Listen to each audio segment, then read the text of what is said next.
वो लोग जो इन चेहरों में पाकिस्तान देखते हैं, क्योंकि कुरान में लिखा है अगर पानी की कमी हो और नमाज अदा करनी हो, आप उससे पहले वतन की मिट्टी से वजू कर लें, तब भी नमाज कबूल होती है।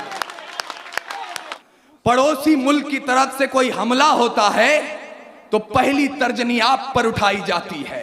100 बार सलाम हमारा ख्वाजा के दीवाने को, जिसने अपना सीना तान कहा है यहां जमाने को।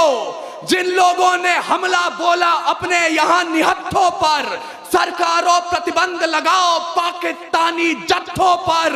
जब तक ये आतंकी ताकत चकनाचूर नहीं होगी, कोई भी पाकिस्तानी चादर मंजूर नहीं होगी। वाह वाह वाह। कतरा कतरा खून दिया था, दी जवानी जुनून दिया था, खड़े अंग्रेज माने नहीं तो गोलियों से भून दिया था। गोरियों के गाल नहीं थे ना आवाज मजीरों की, खनखनाहट गूंजती थी सेल्यूलर में जंजीरों की। राजनीति से मिली नहीं है, नहीं खरीदी पैसों से, सौदा लहू के मोल हुआ था भगत सिंह जैसों से। और माओ ने गोली खाई थी, बेटे लटके फंदों पर, आजादी की डोली उठी है कुर्बानी के कंधों पर।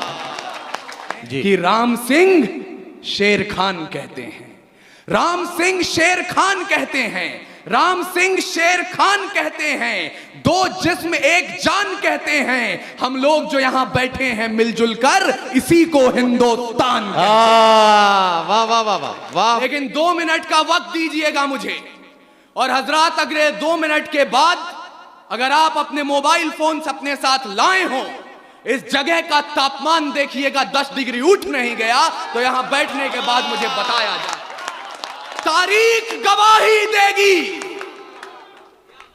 इस लाल हकीकत की।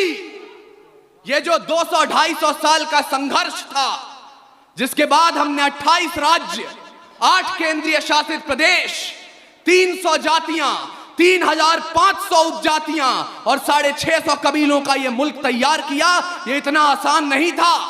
तारीख गवाही देगी इस लाल हकीकत की। खाना खाना पे तलवारों की रणगान बनाया है। तारीख गवाही देगी इस लाल हकीकत की। खाना खाना पे तलवारों की रणगान बनाया है, और खोद कर नाखून से गुलाम धरा को हमने बलिदानों की बुनियाद पे हिंदुस्तान बनाया। लेकिन मैं अपने बड़ों से सुनते आया हूं और वही अपने छोटों तक पहुंचाऊंगा भी, कि कविता, शायरी या गजल कभी भी सत्ता का समर्थन नहीं करती है। जिस दिन भी कविता सत्ता के समर्थन में उतर आती है, उस दिन या तो कविता मरती है या सरकार गिरती है। हमें दोनों में से कोई काम नहीं करना है। जनरल डायर ने गोली चलाने का आदेश दे दिया। उनसे पूछा गया क्यों चलवाई थी गोली? बोले पठान भाग रहे थे इसलिए गोली चलानी पड़ गई।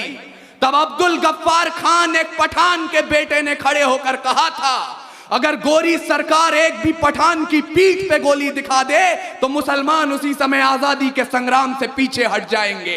पूरे 5 दिनों तक पोस्टमार्टम चला, 76 पठानों की लाश मिली और 76 के 76 ने गोली अपने सीने पे खाई।